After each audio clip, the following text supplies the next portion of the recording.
అందరికీ నమస్తేనుల్లా welcome to our channel this is Rekha right. రాష్ట్రంలో రుణమాఫీ రచ్చ నడుస్తా ఉన్నది మనం చూస్తా ఉన్నాం రైట్. అయిన రైతులు సంతోషపడతా ఉన్నారు, కాని రైతులు ఆవేదన వ్యక్తం చేస్తా ఉన్నారని చెప్పేసి నిన్న మొన్న చెప్పుకున్నాం. ఇయ్యాల ముచ్చట్లు బయటకు వచ్చే వరకు ఇంకో కొత్త ముచ్చట బయటకు వచ్చింది. అయిన రైతులు సంతోషపడతా ఉన్నారు, 2 లక్షల వరకు రుణమాఫీ ఉన్న రైతులు అయిన రైతులు సంతోషపడతా ఉన్నారని అంటే అయిన రైతులు రుణమాఫీ అయిన రైతులు అంటే ఇది మళ్ళీ నొక్కి నొక్కి నేను ఎందుకు చెప్తున్నా అంటే రుణమాఫీ అయిన రైతులు అంటే 1,00,000 రుణాలుంటే 1,00,000 వరకు రుణాలుంటే ఏదైతే రైతు భరోసా నిధులు ఒకవేళ రైతు భరోసాను ప్రభుత్వం ఇచ్చినట్లయితే వాళ్ళకి ఏవైతే పైసలు అయితాయో, ఫర్ ఎగ్జాంపుల్ 3 ఎకరాల పొలం ఉంటే ఒక రైతుకు ఎకరానికి 2,500 7,500 చొప్పున ఇస్తే వాళ్ళకి అయ్యేటి ఎన్ని 24,000 పైసలకు రుణమాఫీ అవుతుంది. ఇప్పుడు ఆ రైతు భరోసా పైసలే 1,00,000 రుణం ఉన్న రైతు భరోసా పైసలే రైతు రుణమాఫీ 1,00,000 రూపాయలు కావాల్సిన రైతులకి 24,000 రూపాయలు పడేట. అంటే ఈ లెక్కన చూసుకున్నట్లయితే అయిన రైతులు మస్తు ఆనందంగా ఉన్నారనేది కూడా ఒక పాయింట్ అర్థమవుతా ఉన్నది సార్ రైట్. ఇప్పుడు రుణమాఫీ రచ్చ నడుస్తూ ఉన్నది, అట్లనే రాజీనామా చర్చ నడుస్తూ ఉన్నది. ఇక కాంగ్రెస్ మూకలైతే పార్టీ కార్యాలయాల మీద దాడులు చేసుడు సిద్దిపేటలో చూసినాం. తప్పదాగొచ్చిర్రా, మరి ఎట్లా వచ్చిరో తెలియదు. పొద్దుందాముల కాదు, రాత్రి అర్ధరాత్రి 12 గొట్టంగా దాడి చేసిండ్రు బీఆర్ఎస్ పార్టీ క్యాంపు కార్యాలయం మీద సిద్దిపేటలో. ఆ వార్తలు చూసినాం, అవి వీడియోలు సోషల్ మీడియాలో చక్కర్లు కొడతా ఉన్నాయి. ఆ ముచ్చట అట్లుంటే ఇప్పుడు రుణమాఫీ చేసేసినాం, రుణమాఫీ అయిపోయిందని చెప్పేసి సంకలు గుద్దుకుంటా ఉన్న కాంగ్రెస్ నాయకులు, మొరిగే నాయకులందరూ ఒకటి తెలుసుకోవాలి. ఏమన్నారు? అధికారంలోకి వచ్చిన ఎంబటే మొదట తొలి సంతకము డిసెంబర్ 9 తారీఖు నాడు 2 లక్షల ఏకకాల రుణమాఫీ మీద పెడతా. నేను రైతు రుణమాఫీ గాని రైతులందరూ ఆవేదన చెందద్దు. కేసీఆర్ మళ్ళా రుణమాఫీ చేసినా కూడా మళ్ళీ పోయి బ్యాంకులలో తెచ్చుకోండి మీరు రుణాలని చెప్పేసి మాట్లాడిన రేవంత్ రెడ్డి ఇలా డిసెంబర్, జనవరి, ఫిబ్రవరి, మార్చి, ఏప్రిల్, మే, జూన్, జూలై, ఆగస్టు 7 నెలల పొద్దు, 7 నుంచి 8 నెలల పొద్దు దాకా కొనసాగుకుంటానే మన అప్పులలో కదా జరుపుకుంటా, ఇయ్యలిత్తా రేపిత్తా అని కూడా జరుపుకుంటూ వచ్చినట్టు ఈ 2 నెలల కిందటి దాకా రైతు రుణమాఫీ ప్రస్తావన లేదు, ఊసే లేదు. రైతు రుణమాఫీ ప్రస్తావన ఎప్పుడు వచ్చింది? రైతులను మోసం చేసి, ప్రజలను మోసం చేసి 6 గ్యారంటీలతోని అందలమెక్కి అలవిగాని హామీలు ఇచ్చి ఇలా అందలమెక్కి కూర్చొని రైతు రుణమాఫీ ముచ్చట తెర మీదకి ఎప్పుడు తీసుకొచ్చిండ్రు? 6 గ్యారంటీలను పక్కకు పెట్టి ఏదైతే ప్రధాన ప్రతిపక్షంగా కొనసాగుతా ఉన్న బీఆర్ఎస్ పార్టీ ప్రతిపక్షం మేను హరీష్ రావు సవాల్ ఇసిరిండ్రు. రేవంత్ రెడ్డి 2 లక్షల రుణమాఫీతో పాటు 6 గ్యారంటీలు అమలు చేసి చూపెట్టు, నేను నా పదవికి రాజీనామా చేస్తా, గన్ పార్క్ అమరవీరుల స్తూపం సాక్షిగా నా రాజీనామా లెటర్ను అక్కడ ఇస్తా, అట్లనే స్పీకర్కు ఏదైతే ఫార్మాట్ ఉందో ఆ ఫార్మాట్లనే నేను ఇచ్చేస్తా అని చెప్పిండు హరీష్ రావు. చెప్పిన తర్వాత ఆ సవాల్ని ఎట్లా స్వీకరించాలి రేవంత్ రెడ్డి? నేను ఒకవేళ రుణమాఫీ చేయలేకపోతే రాజీనామా చేస్తా అని చెప్పి స్వీకరించాలి కదా. అట్లా కాదు, ఈ దేవుని మీద ఒట్టు, యాదాద్రి నరసన్న మీద ఒట్టు, కొమరెల్లి మల్లన్న మీద ఒట్టు, సమ్మక్క సారలమ్మల మీద ఒట్టు, ఏ దేవుని గుడి కాడికి పోతే రామప్ప శివాలయం మీద ఒట్టు అని చెప్పేసి ఏ ప్రాంతం పోతే ఆ ప్రాంతంలో ఏ గుడి బాగా పేరు మన్నికలు గల్లదో ఆ గుడిని ఎంచుకొని ఆ దేవుళ్ళ మీద ఒట్టు పెట్టుకుంటూ వచ్చిండు రేవంత్ రెడ్డి. ఏ దేవుళ్ళ మీద ఒట్టు పెట్టిండు కదా, చెయ్యడా మా రేవంత్ అన్న? ఇక రుణమాఫీ చేసేస్తాడు మా రేవంత్ అన్న అనుకున్నారు. ఆఖరికొత్తే 110 మందికి రుణమాఫీ చేసి చేతులు దులుపుకున్నారనేది సహజం, అది జగమెరిగిన సత్యం. మాట మీద నిలబడితే మాట ఇచ్చినాం మడమ దిప్పమని చెప్పేసి మాట్లాడుతూ ఉన్నారు. ఎల్లా మాట ఇచ్చినాం, మాట నెరవేర్చి చూపెట్టినామని చెప్పేసి మాట్లాడుతూ ఉన్నారు. ఎల్లా మాట ఇస్తే ఇచ్చిన మాట మీద నిలబడితే అది కాంగ్రెస్ ఎందుకైతుంది? కాంగ్రెస్ కు ముద్దు పేరుగా ఉన్న కాంగ్రెస్ ఎట్లయితుంది? ఇచ్చిన మాట నెరవేరిస్తే, ఇచ్చిన మాట నిలబెట్టుకుంటే తలపండు వలిగి సస్తారనే శాపనార్థం ఏమన్నా ఉన్నదేమో. ఇచ్చిన మాట మీద అధికారంలోకి వచ్చినప్పటి నుంచి ఇప్పటిదాకా 60 ఏళ్ల కాంగ్రెస్ పాలనలా ఏనాడు మాట మీద నిలబడ్డది లేదు అని చెప్పేసి జనాలు, తెలంగాణ ప్రజలు కోడై కూస్తా ఉన్నారు. ఇలా దాని గురించి పట్టించుకునేటోళ్ళు లేడు. కాకపోతే ఇలా బడ్జెట్ సమావేశాలల్లా ముందుగల్లా అధికారంలోకి రాగానే రైతు రుణమాఫీ చేస్తాము, ఎంతవరకు చేస్తాము, దానికి ఎంత కావాలి పైసలు అని అంటే బాగా పాకులాడినరోల్లా. పైసలే లేవు, లెక్క బిందెలు ఉన్నాయి అనుకున్నాం, అట్లున్నాయి ఇట్లున్నాయి అని అనుకున్నాం అని చెప్పేసి బాగా పాకులాడినరు. పాకులాడిన తర్వాత అప్పులు తీసుకొచ్చడం మొదలు పెట్టిర్రు. ఆ అప్పులన్నీ యాడికి పోయినాయో తెలియదు. 50,000 కోట్ల అభివృద్ధి సంక్షేమం ఏం చేసినావో, ఎట్లా చేసినావో, ఏ విధంగా తెలంగాణ ప్రజలకు 50,000 కోట్లు ఖర్చు పెట్టినవో లెక్కలతో సహా చెప్పాలి సీఎం రేవంత్ రెడ్డి. అలా పోయిన ప్రభుత్వం మీద శ్వేతపత్రాలు విడుదల చేసుడు కాదు, పోయిన ప్రభుత్వం అప్పుల కుప్ప అని చెప్పేసి బదనాం చేసిన వాళ్ళు ఇలా వచ్చిన 8 నెలల పొద్దుల పోయిన 60 ఏళ్ల పాలనల వివిధ పార్టీలకు చెందిన ముఖ్యమంత్రులు చేసిన అప్పు 70,000 కోట్లయితే వచ్చిన 8 నెలల్లో 50,000 కోట్లు దాటేసిండు ముఖ్యమంత్రి. చారిత్రాత్మక సీఎంగా పేరు పొందిండు.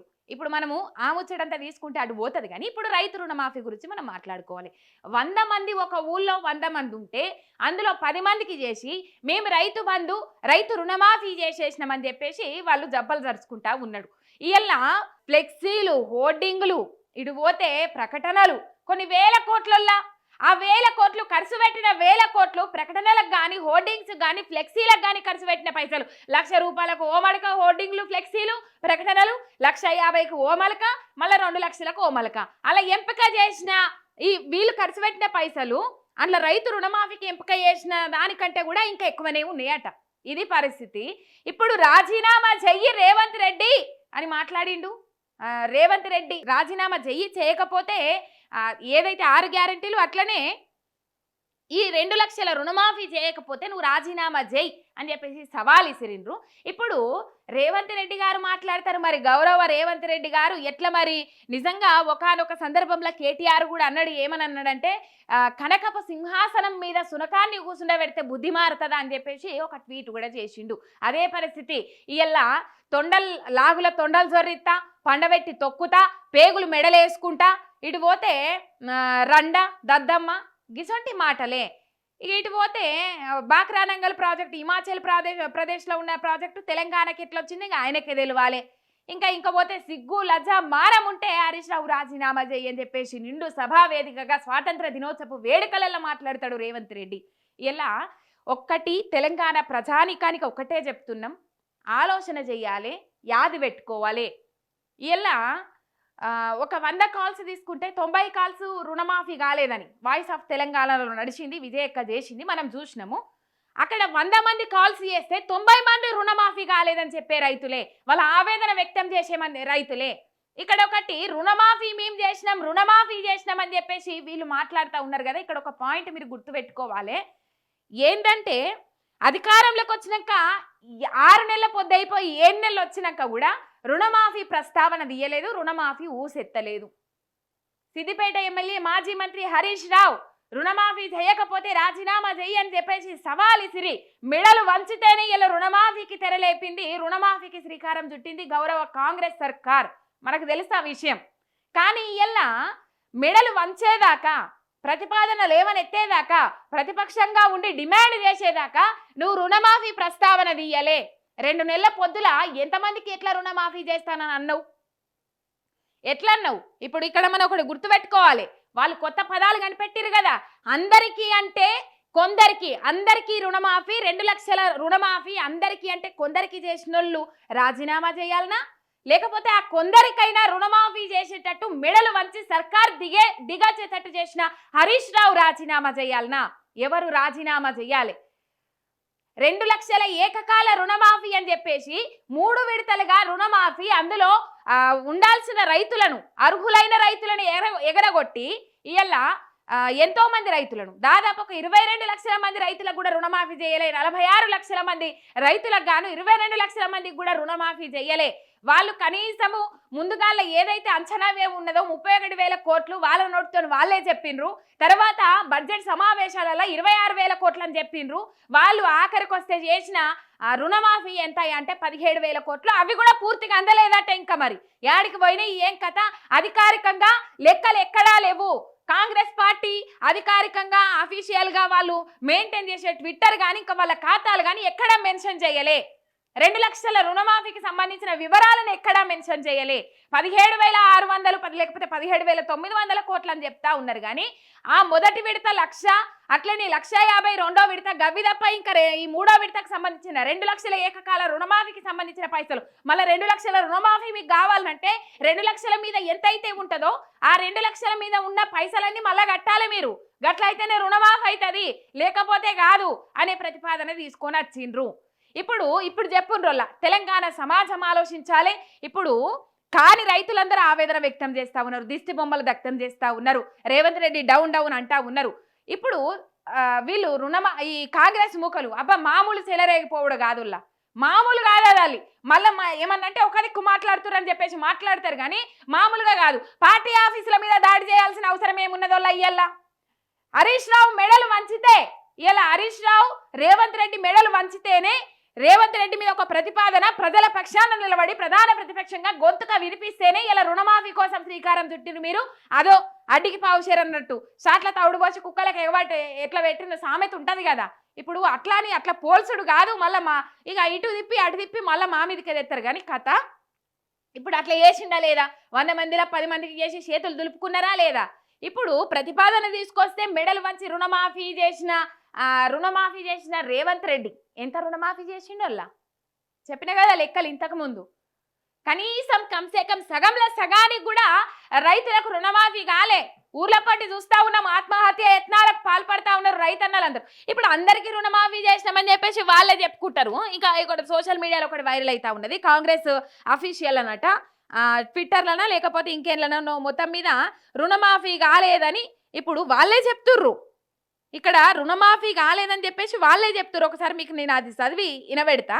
మొత్తం మీద రుణమాఫీ కాలేదని చెప్పేసి వాళ్ళే మళ్ళా 4 కారణాలు ఉన్నాయి దానికి సంబంధించి మీరు రుణమాఫీ కానోళ్ళందరూ చింతించద్దు అని చెప్పేసి. రేషన్ కార్డు లేనోళ్లకు రుణమాఫీ కాలేదట, ఒక్కింట్లో 2 ఉంటే రుణమాఫీ కాలేదట, పింఛన్లు ఎవరైనా ఇంట్లో పింఛన్లు తీసుకునేటోళ్ళు ఉంటే రుణమాఫీ కాలేదట. ఇక గిన్ని కొర్రీలు పెట్టుకుంటూ పోయిండ్రు. వాళ్ళు ఇన్ని కొర్రీలు అన్నాడు. మరి రుణమాఫీ ఎట్లా చేసినట్టు అవుతుందోళ్ళ? ఏకకాల రుణమాఫీ అన్నారు. ఇప్పుడు మీరు ఒక్కసారి ఫైనల్గా నేను చెప్పేది ఒకటేనోళ్ళ, ఫ్లెక్సీలు కడుతురు కదా, హోర్డింగ్లు కడుతురు కదా, హరీష్ రావు రాజీనామా చేయి, రేవంత్ రెడ్డి ఏకకాలంలో 2 లక్షల రుణమాఫీ చేసిండు, మాట మీద నిలబడు అది హరీష్ రావు అని చెప్పేసి ఫ్లెక్సీలు కడుతురు కదా. దానికి నేను సమాధానం చెప్తున్నా, మంచిగా వినాలే. ఇప్పుడు ప్రతిపాదన తీసుకొస్తే కానీ రైతు రుణమాఫీ ముచ్చట ఇంకా 6 గ్యారెంటీలు గాలికి వదిలేసిండ్రు. ఆ రుణమాఫీ ముచ్చట వాళ్ళు తెర మీదకి తీసుకురాలేదు. మెడలు వంచి రుణమాఫీ చేపించిన హరీష్ రావు రాజీనామా చేయాలన్నా అంటే కొద్దో గొప్ప, లేకపోతే అందరికీ చేస్తానని కొందరికి చేసి ఏకకాలంలో 2 లక్షల రుణమాఫీ అని చెప్పేసి 3 విడతలు, ఆ 3వ విడత పైసలు ఎటెగరగొట్టినరో తెలియక జనాలను ఆగం చేస్తున్న రేవంత్ రెడ్డి రాజీనామా చేయాలనా?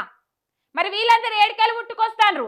మళ్ళీ ఏమన్నంటే మొన్న కదా ఏమన్నంటే ప్రతిపక్షం మీద ప్రశ్నిస్తోళ్ళ మీద సావుమని అంటారు, డిఎస్సి గ్రూప్ 2 వాయిదా ఏమంటే సావుమంటారు, సన్నాసులు దద్దమ్మలు అంటారు. ఇటు పోతే ప్రతిపక్షము ప్రజల తరపున ప్రశ్నిస్తున్న గొంతుకలను తొక్కేయాలని చూస్తారు. అట్లనే రేపేమైనా దాడులు చేపించే ప్రయత్నం చేస్తా ఉన్నారా అనేది కూడా మాకు అనుమానాలు వస్తున్నాయని చెప్పేసి హరీష్ రావు కూడా మాట్లాడిర్రు. ఇప్పుడు ప్రతిపాదన తీసుకొచ్చేదాకా మీరు రుణమాఫీ ప్రస్తావన ఎత్తని మీరు రాజీనామా చేయాలనా? ఆ సగం మందికి చేసిన మీరు రాజీనామా చేయాలనా?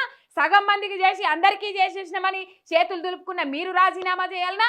లేకపోతే మాట మీద నిలబడి మీ మెడలు వంచి రుణమాఫీ చేపించిన కొద్ది మందికి రుణమాఫీ చేపించిన హరీష్ రావు రాజీనామా చేయాలనా? అన్ని లెక్కలు కాలేదు సగం మంది కానీ మీరే చెప్తారు, ఆయనే అందరు కానీ మీరే చెప్తారు. ఏమన్నంటే దిల్సుఖ్ నగర్లో విమానాలు అగ్గవకు దొరుకుతాయి అని చెప్పేసి అమెరికా వాళ్ళు కూడా ఈడికాల్సి విమానాలు కొనుక్కపోతారని ఆయననే చెప్తాడు. ఇక గిట్లున్నది. మరి రేవంత్ రెడ్డి మతిస్థిమితం మీద కూడా అందరికీ డౌట్ అనుమానాలు వస్తున్నాయట. ఏమైంది ఏం కథ అనేది కూడా చాలా మంది అభిప్రాయం వ్యక్తం చేస్తూ ఉన్నారు. ఒక సీఎం హోదాలో ఉండాల్సిన వ్యక్తి అట్లా మాట్లాడేదేనా? ఆ సింహాసనానికి ఆ కుర్చీ కన్నా విలువ ఇవ్వాలి కదా, ఆ కుర్చీ కన్నా మర్యాద ఇవ్వాలి కదా. సీఎం అనే పదానికి కొత్త నిర్వచనం తీసుకొస్తా ఉన్నాడు రేవంత్ రెడ్డి అని చెప్పేసి అందరూ ముక్కు మీద నోళ్ళు వేసుకుంటారు, నోటు మీద ఏళ్ళు వేసుకుంటా ఉన్నారట. ఇది పరిస్థితి. మొత్తం మీద ఎవరు రాజీనామా చేయాలి? ఇప్పుడు ఆలోచన చేస్తే చెలరేగిపోతున్న కాంగ్రెస్ మూకలు కానీ లేకపోతే తెలంగాణ ప్రజలు కానీ ఈ రైతన్నలు కానీ ఎవరు రాజీనామా చేయాలి అనేది మీరు ఒకసారి డిసైడ్ చేసుకోండి.